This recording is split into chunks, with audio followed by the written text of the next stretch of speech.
hoy es primero de año, ¿no? El primer domingo de año, así que sigo todavía sin tomar la serie de Por la Fe. Entiendo que la retomaremos, ¿vale? Pero le preguntaba al Señor, ¿no? Bueno, pues, ¿qué es de lo que quieres que hablemos o en qué quieres retarnos, ¿no? Normalmente, cuando uno comienza un año o lo cierra, normalmente la reflexión viene cuando lo cierra, ¿no? Y cuando comienza, pues busca como un nuevo reto o cosas así, ¿no? Que queremos ser retados. Así que espero que eso sea lo que hay en nuestros corazones en esta mañana, querer ser retados.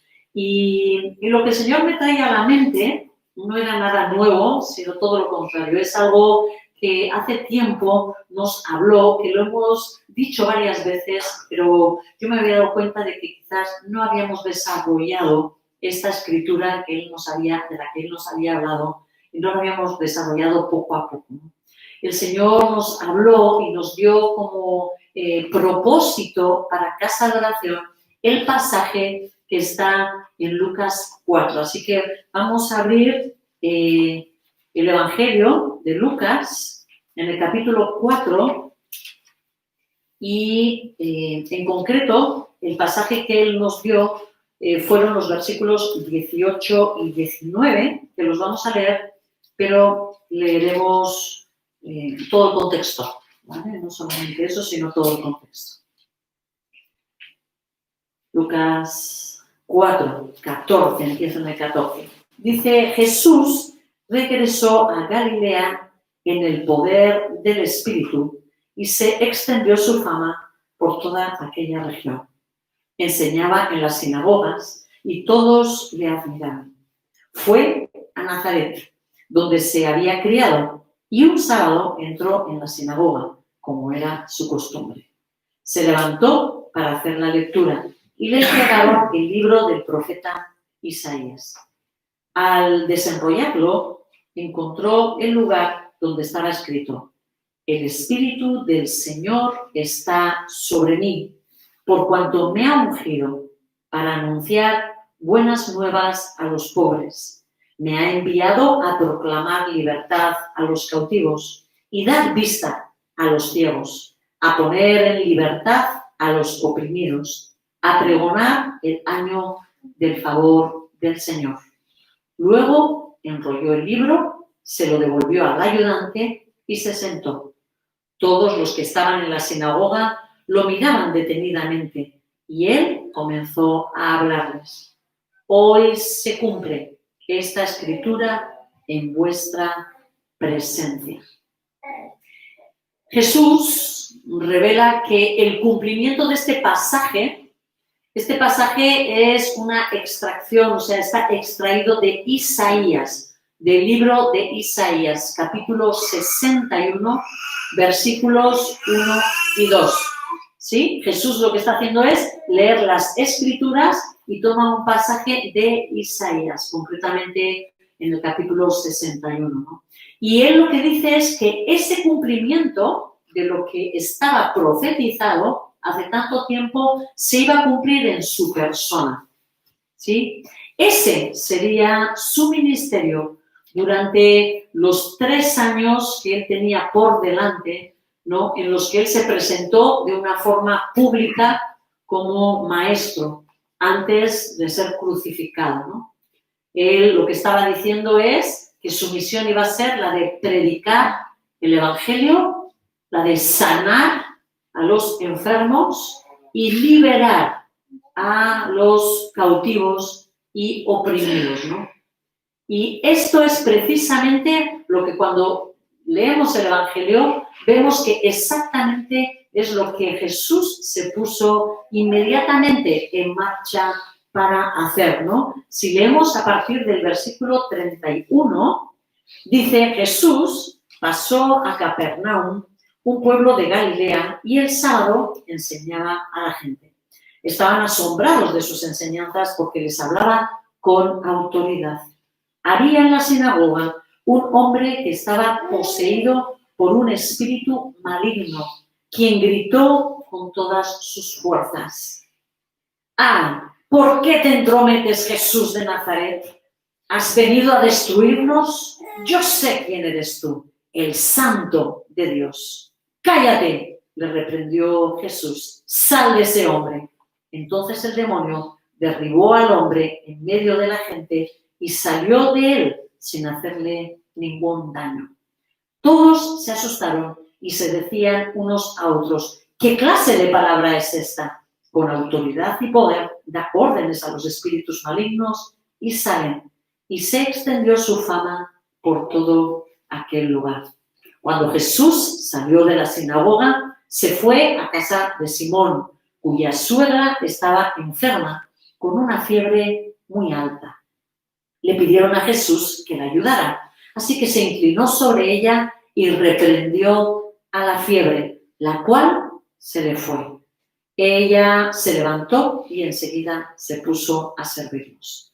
Al ponerse el sol, la gente llevó a Jesús todos los que padecían de diversas enfermedades. Él puso las manos sobre cada uno de ellos y los sanó. Además de muchas personas, salían demonios que gritaban, «Tú eres el Hijo de Dios». Pero él los reprendía y no los dejaba hablar porque sabían que él era el Cristo. Cuando amaneció, Jesús salió y se fue a un lugar solitario. La gente andaba buscándolo y cuando llegaron a donde él estaba, procuraban detenerlo para que no se fuera. Pero él les dijo, es necesario que anuncie también a los demás pueblos las buenas nuevas del reino de Dios, porque para esto fui enviado. Y siguió predicando en las sinagogas de los judíos, ¿verdad? Él lo declara sobre él, el Espíritu del Señor está sobre mí, porque me ha ungido para, dice, anunciar esas buenas nuevas, para sanar a los enfermos, para liberar a los cautivos y poner en libertad a los que están en cautiverio, ¿verdad? Él cumple inmediatamente cuando se pone en marcha todo aquello que él había declarado, ¿no? Pero, ¿qué ocurrió antes en la vida de Jesús para que él pudiera citar el pasaje de Isaías 61 como propio? Para que él se identificara con esto. Dos cosas. Si vosotros miráis en los capítulos anteriores, son dos cosas las que han ocurrido a Jesús. Una, él pasó por su bautismo. Y la otra es que pasó por la tentación. De esta manera asumió el papel de siervo sufriente, reflejado en Isaías 53, y con ello la cruz. Ahora Jesús podría impartir los beneficios que se conseguirían de su pasión. ¿Sí? Todo aquello que Jesús ganó por medio de la cruz, lo que él venció, todas las bendiciones que él preparó a través de la cruz para que la humanidad las disfrutara, era lo que él iba a empezar ahora a desatar, ¿sí?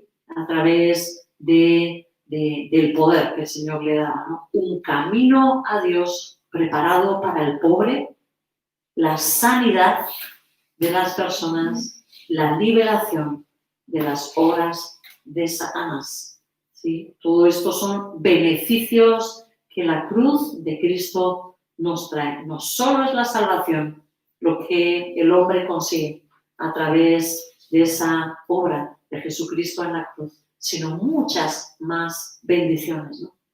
De igual manera, nosotros hemos sido llamados a impartir, a ofrecer todos esos beneficios que Jesús, como nuestro Maestro, como nuestro Mesías, obtuvo para el mundo a través de esa obra de redención en la cruz. Nos toca a nosotros representar a Jesús, nos toca a nosotros ahora entregar a la humanidad los beneficios de la cruz, ¿no? Ofrecerla, ¿no? Los beneficios de la cruz. Pero también necesitamos, como iglesia, pasar por ese proceso de bautismo, por esa prueba de la tentación para madurar lo suficiente y ser ministros dignos de nuestro Señor. El llamado, hermanos, está ahí, pero necesitamos prepararnos, ¿no? Hay un proceso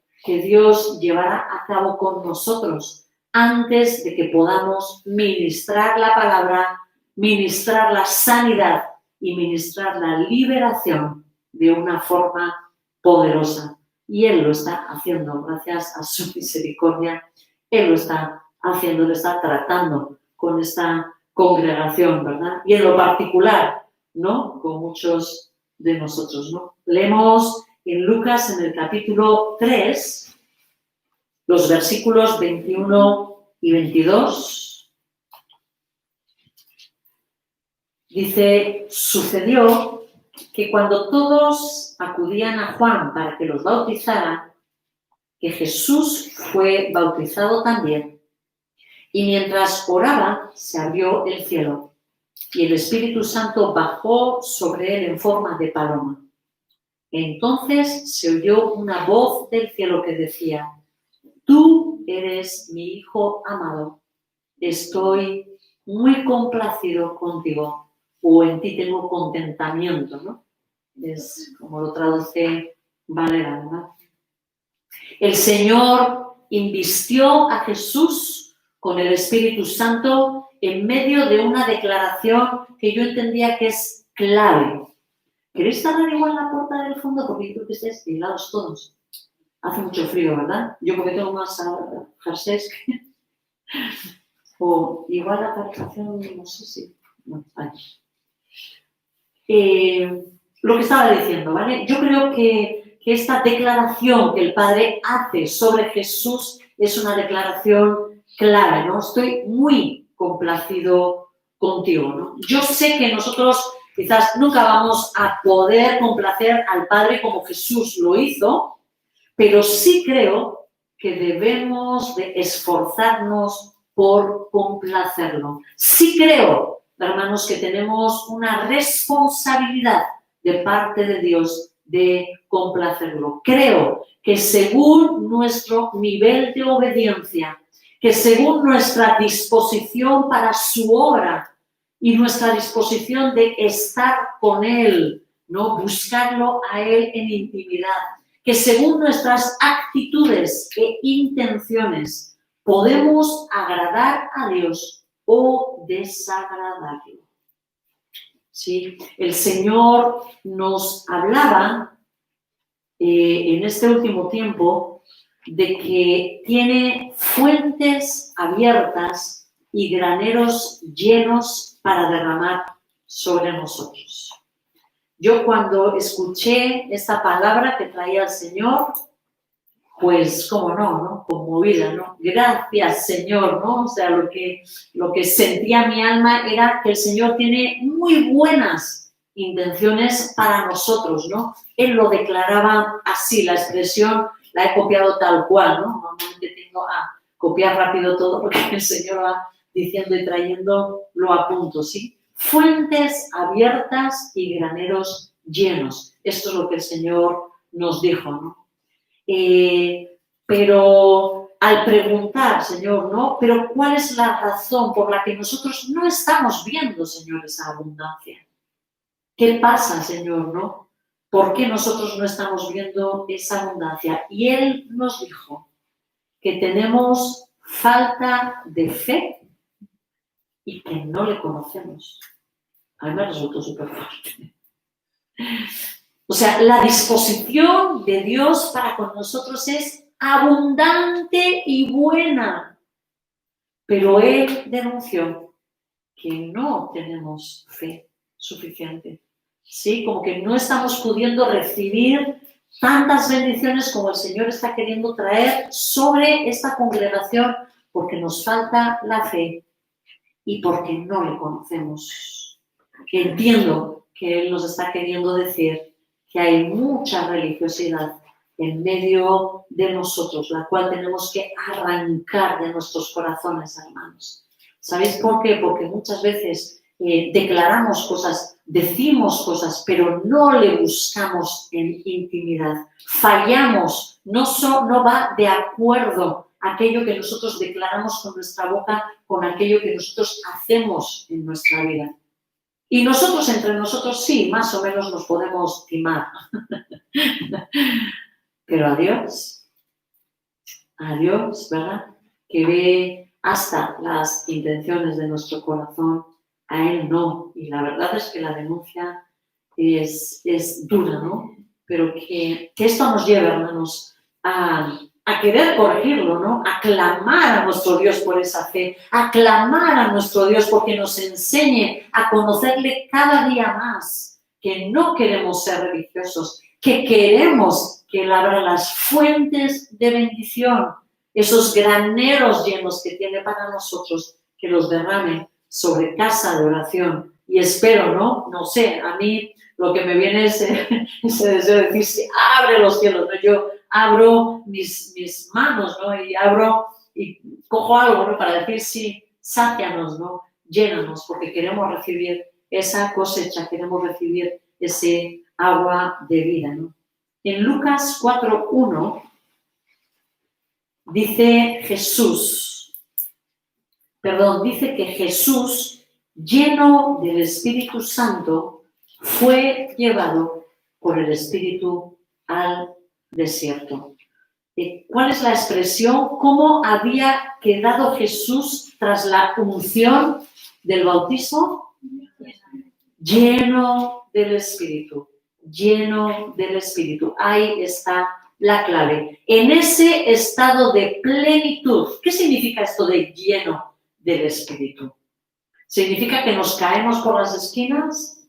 No. La llenura del Espíritu es cuando nosotros dejamos que el Espíritu Santo gobierne y llene completamente a nuestro espíritu, ¿sí? En el momento en el que permitimos que nuestro espíritu sea el asiento del Espíritu Santo y se una, ¿sí? Como amalgamados, es una expresión que quiere decir que queda todo tan pegado que tendríamos que destruir algo, ¿no? Cuando algo se amalgama es cuando queda algo tan impregnado, tan dentro ya uno del otro, ¿verdad? Que romperías el objeto si lo pretendes separar, ¿no? Pues eso es lo que ocurre, ¿no? Cuando el Espíritu Santo entra, digamos, o sea, en nuestro espíritu para darlo vida, ¿sí? Es entonces cuando la plenitud del Espíritu, nos sentimos esa llenura del Espíritu y Él comienza a tomar control sobre nuestra alma, ¿sí? Nuestra voluntad, nuestra razón, nuestros sentimientos, toma el control. El Espíritu dirige, el alma lo sigue y el cuerpo al alma, ¿sí? Se ponen en orden las cosas. Ahí está. Eso sería, digamos, la plenitud, ¿no? Esa llenura del Espíritu. En ese estado de plenitud estuvo preparado Jesús para la gran prueba a la que el Espíritu le llevó, ¿sí? Un enfrentamiento cara a cara con Satanás para ser tentado en medio de un tiempo de debilidad en su cuerpo, ¿no? El Señor así lo diseñó. Tú dirías, Señor, me viene a mi mente, ¿no? Muchas veces como solemos orar, Señor, no permitas que el enemigo me tiente, no permitas que el enemigo le tiente. Dice, no, si es así como te voy a preparar. ¿Quieres que te levante? ¿Quieres ser grande? ¿Quieres madurar? Pues prepárate, agárrate los pantalones, ¿verdad? Te va a llevar a la confrontación. Él lo permite para que crezcas. Él lo permite, ¿sí?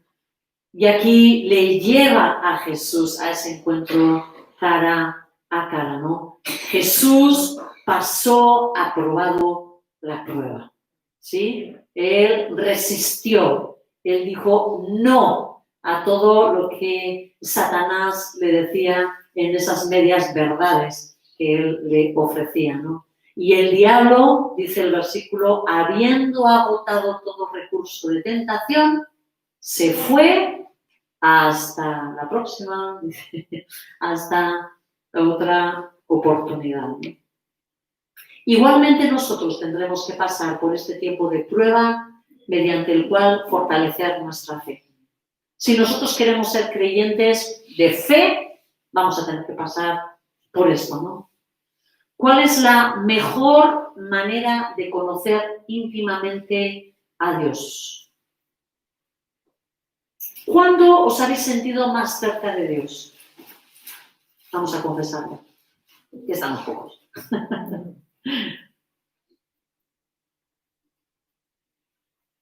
Cuando estamos débiles, necesitados de Él. Cuando estamos débiles, necesitados. Yo pienso que cuando estamos realmente solos. Cuando estamos solos. Solos, de verdad. Cuando estamos solos. Cuando yo no tengo a nada ni a nadie más a quien recurrir, entonces descubro de una forma poderosa quién es Dios. Poderosa quién es Dios.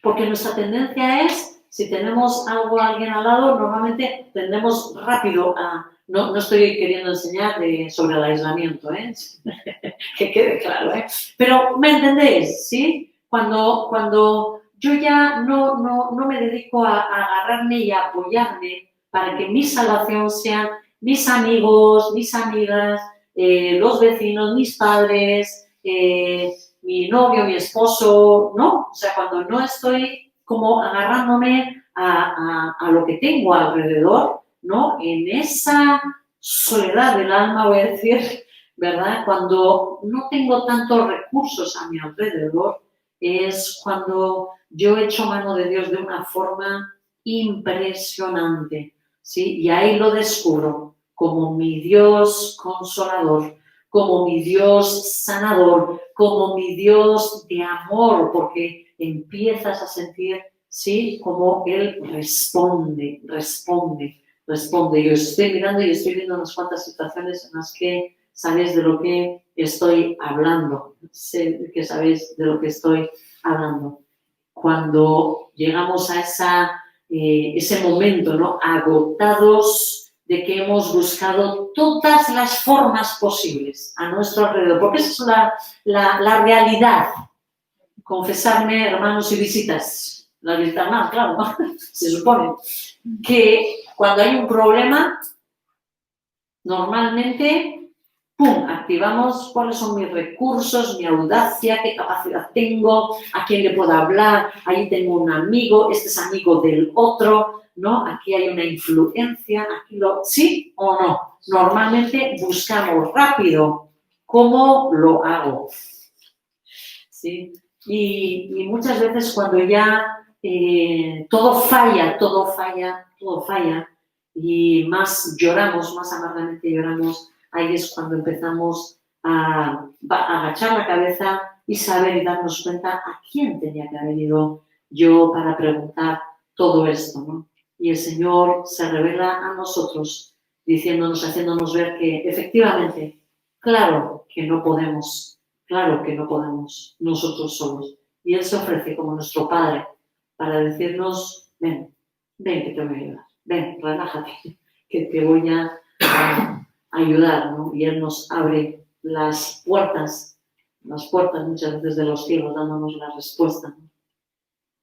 Sí, la verdad es que cuántas cosas evitaríamos si le tuviésemos presente a Él desde el primer momento, ¿no?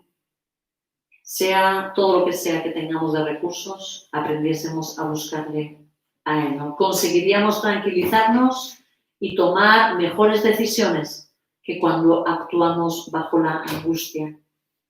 Podríamos sobrellevar situaciones difíciles con la confianza de que Dios está supervisando absolutamente todo lo que pasa. Que esa desgracia que nos está pasando, que esa enfermedad tan grande que ha llegado a la familia, que el desastre, que la casa, que el derrumbe, que el huracán, que no se le ha escapado en ningún momento de su vista, ¿no? Que Él está ahí supervisándolo, ¿no? Que no se le escapa nada y que algo bueno va a producir en medio de todo ese desastre, ¿no? Ese entendimiento. Si conociéramos a nuestro Dios, sabríamos que cada vez que viene un desastre, el Señor tiene algo preparado para nosotros, ¿no? Para crecer, para madurar. El fruto de la prueba, llevada correctamente, porque como la lleves mal, el otro fruto es amargura, ¿vale? Pero el fruto de la prueba, llevada correctamente, será nuestra madurez y esta nos aportará un nivel mayor en nuestra fe y en nuestra espiritualidad. Si queremos crecer en fe y en espiritualidad, necesitamos estas situaciones. En Lucas 4:14 dice aquí que según cuando Jesús salió de la tentación, regresó a Galilea en el poder del Espíritu. ¿Sí? Y se extendió su fama. Pero se fue a Galilea en el poder del Espíritu. Es decir, cuando pasó la prueba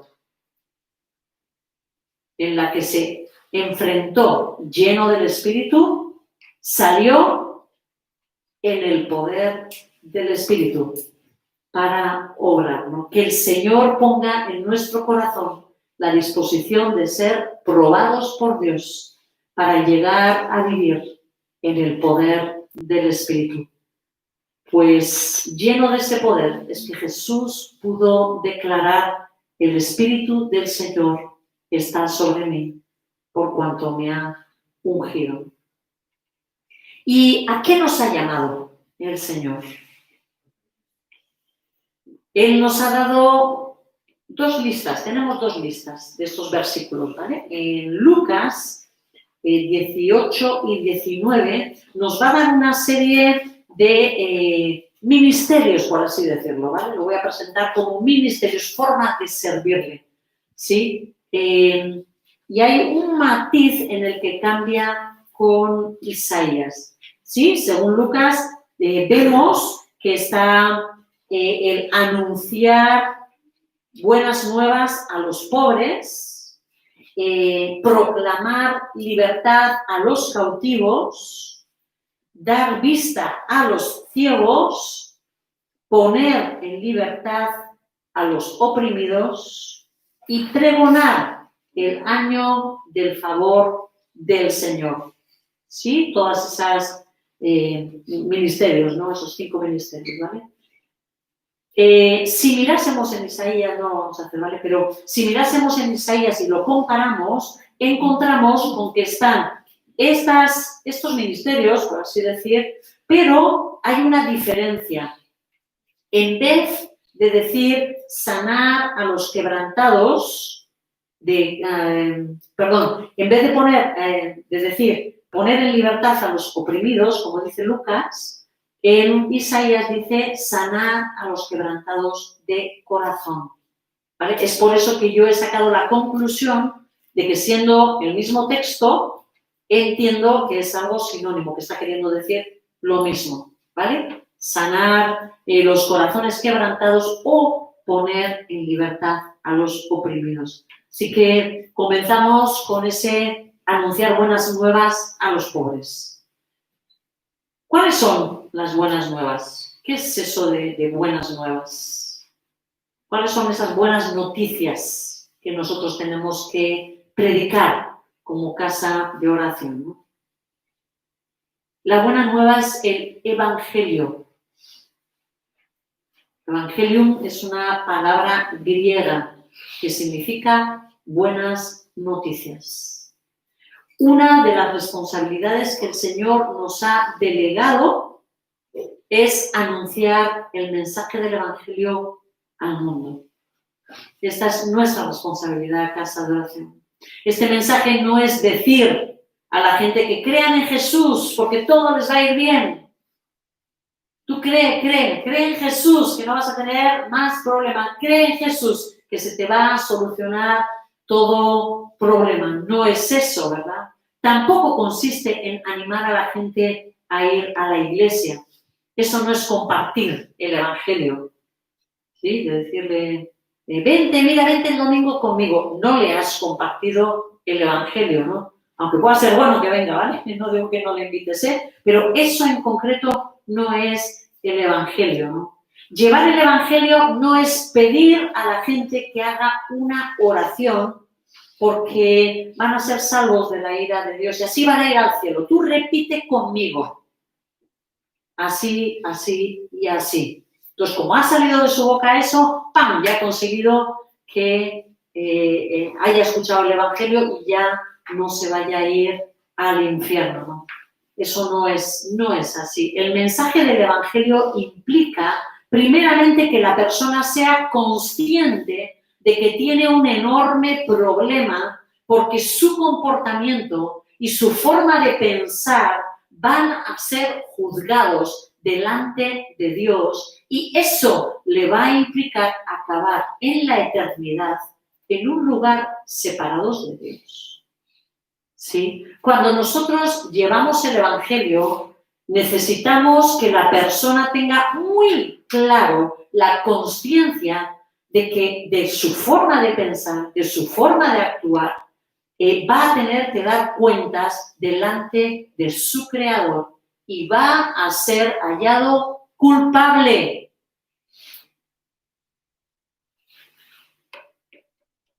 La persona necesita entender que hay culpa en su corazón, en su vida, por muy bueno que se sienta, por muy bueno que se sienta, ¿sí? Ese lugar al cual la persona va a acabar yendo, ¿no? Es un lugar separado eternamente de Dios. Un lugar separado eternamente de Dios. Y quizás alguno diga, bueno, yo total, como no he creído nunca en Él, pues no me importa estar sin Dios. Total, ya llevo así sin Dios en la tierra, me quedo sin Él en la eternidad. Lo que pasa es que esas personas no entienden de que ese Dios es el que provee para ellos, para todos nosotros, esos sentimientos y realidades que nuestra alma más o menos consciente busca continuamente. Que todas las cosas buenas que nosotros podemos vivir y sentir en esta tierra vienen de ese Padre de las luces, de ese Dios sin el cual se van a quedar. Aquello que cada uno de nosotros tendemos a buscar, la seguridad, la aceptación, la protección, sentirnos protegidos, el sentirnos valorados, el ser parte de algo que encajamos en algún lado. Todo eso, la respuesta nos la da sola y exclusivamente nuestro Dios, ¿sí? Solamente Él. Solo Dios nos da paz, amor, gozo, alegría, la felicidad, esa que buscan en todos los lados, menos donde tienen que buscar. Esa la tiene nuestro Dios, esa la tiene exclusivamente Él. Si la persona queda sin Dios, queda sin todo aquello que Dios provee. Porque, ¿sabéis una cosa? Dios es tan bueno que aunque el hombre no le conoce, es Él el que hoy todavía le permite vivir todas las bendiciones que vive. Si una persona puede sentir amor, si puede sentir compañía, si puede sentir protección, es por la gracia de Dios. Lo conozcan o no lo conozcan, aunque ellos no sean conscientes, es nuestro Dios, el Todopoderoso, el que les está dando la capacidad de disfrutar de cada cosa que ellos disfrutan. Así que si quitamos todo lo que he dicho, seguridad, sensación de aceptación, de protección, de valor, de ser algo, de encajar en un lugar, ¿qué es lo que le queda a la persona? ¿Qué le espera a esa persona? Amargura. Amargura, Inseguridad. inseguridad, muchos temores, temor, tristeza, angustia, soledad, rechazo, odio, dolor. Terrible, ¿no? La persona necesita entender que si se separa de Dios eternamente, esto es lo único que hay para ella. Esto es lo único que hay para ella. Porque ha rechazado la fuente. Porque desprecia la fuente de la bendición. Y entonces ya no le queda nada más. Libre y conscientemente le dice, no, no quiero de ti, Dios. Y él se va, pero se va con todo, ¿no? Se va con todo lo que él ofrece, ¿no? Cuando la persona se apercibe de esto, entiende que necesita ser rescatado de ese final. Tenemos que llevar a la persona a que entienda esto, para que sienta la necesidad de ser rescatado de ese final. Entiende la necesidad de un Salvador que le evite ese destino, ¿no?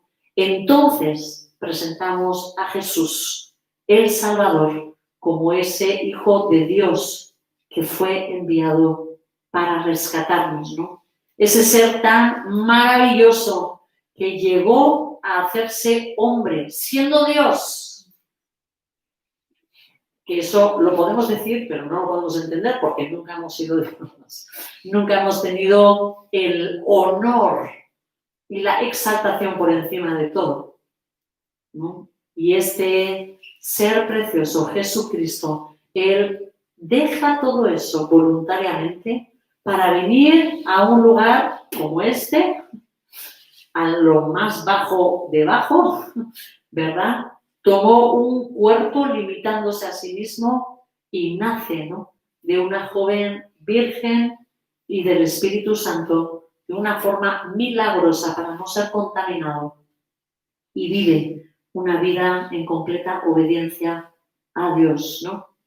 Y acaba siendo maltratado y sacrificado en una cruz. Allí Jesús, y esto es algo que tenemos que transmitir, que allí Jesús estaba asumiendo el castigo de la separación de Dios que nosotros merecíamos, que la persona a la que estés compartiendo, ¿no? Que entienda que merece, ¿no? Él preparó, Él viene desde los cielos para preparar un camino de reconciliación con Dios Padre, ¿no? Y determinó que la forma de entrar en ese camino es la fe. Él determinó que la única forma de que nosotros nos incorporemos al camino para poder tener restauración con Dios es esa fe, ¿no? Un creer en ese sacrificio como suficiente para salvarnos. Pero escúchame esto, cuando estés compartiendo el Evangelio, asegúrate de que la persona te responde no con una fe mental, una fe intelectual, porque esto se trata de una fe espiritual, ¿sí? Muchas veces habéis intentado compartir el Evangelio a alguna persona, ¿sí? Y no os han contestado cuando tú has dicho, mira, Jesucristo se hace hombre, Él llega a sacrificarse, ¿no? A entregar su vida, ¿no? En una cruz por amor a ti, ¿no? Él es el Salvador, ¿no? Y te dicen, claro, de toda la vida, si eso ya sé yo. Él es el Salvador del mundo, ¿verdad? Él es el Salvador. Yo sé que ha muerto, pero ¿dónde lo saben? Aquí. En Occidente somos muy racionales, ¿verdad? Y experimentamos poco porque esa verdad no tiene que estar aquí, tiene que estar aquí, en nuestra alma, transformándola, ¿verdad? Y nos quedamos con la idea pero eso no nos da la salvación, eso no te da la salvación. Saber esa verdad exclusivamente no te da la salvación. Si compartes el Evangelio, no te quedes, digamos, como satisfecho por el hecho de que la persona decir, bueno, le he compartido la verdad, ya está. No pienses que porque esa persona sepa la verdad, es una persona salva. Necesita que esa verdad penetre en lo más profundo de su alma. En lo más profundo de su alma, que llegue a entender que sí, que esa obra, ese sacrificio de Jesús fue válido, que tus propios pecados, que los pecados de esa persona han sido completamente depositados. Sí, hay veces que hemos solido hacer como una ilustración, ¿no? Cogemos el libro y decimos, es que, ¡pum! O sea, me quedé sin esos pecados, toda la culpa, la paga, se los he cargado a Jesús. Y la expresión que suele ocurrir muchas veces en medio de nosotros cuando hemos experimentado esto es decir, oh, me siento más ligero, ¿eh? Esto ya me pesa menos el cuerpo, porque es como que sientes que el alma ha hecho, ¡pum!, ¿no? Un dejar toda esa carga a los pies de Jesús, ¿no? Y Él la lleva, y Él lo llevó, ¿no? Es algo que la persona tiene que llegar a entender, a vivir con la certeza de que esos pecados han sido, sus pecados han sido ya perdonados y llevados por Jesús, ¿no? Este es el mensaje que debemos llevar allí donde nosotros estemos.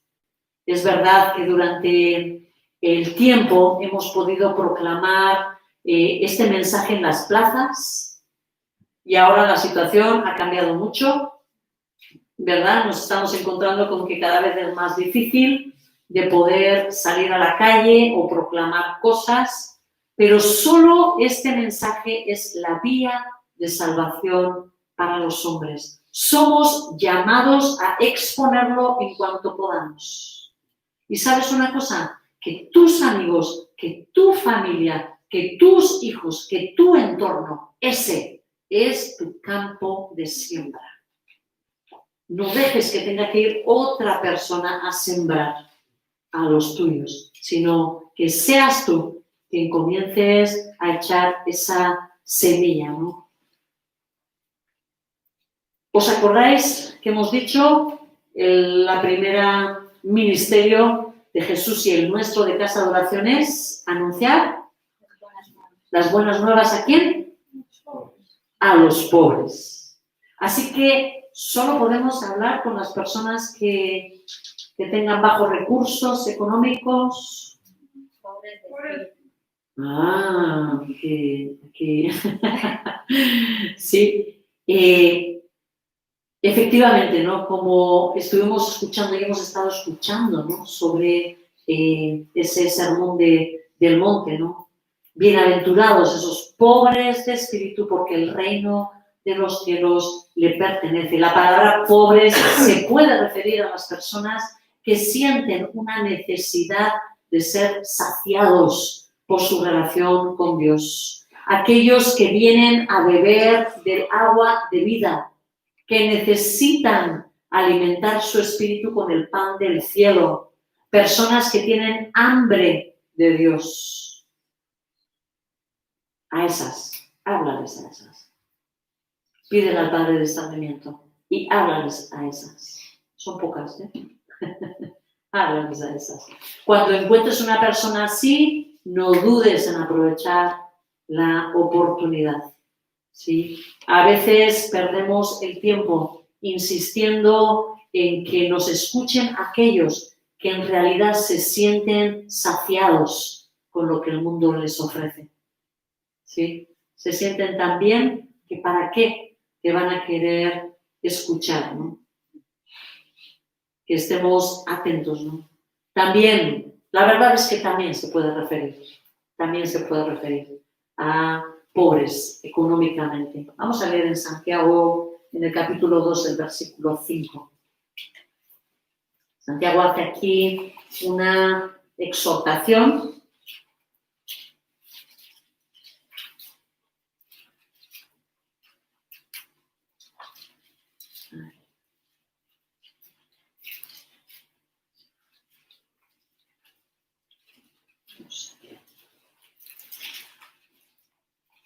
Y dice así: escuchad, mis queridos hermanos, ¿no ha escogido Dios a los que son pobres según el mundo para que sean ricos en la fe y hereden el reino que prometió a quienes le aman?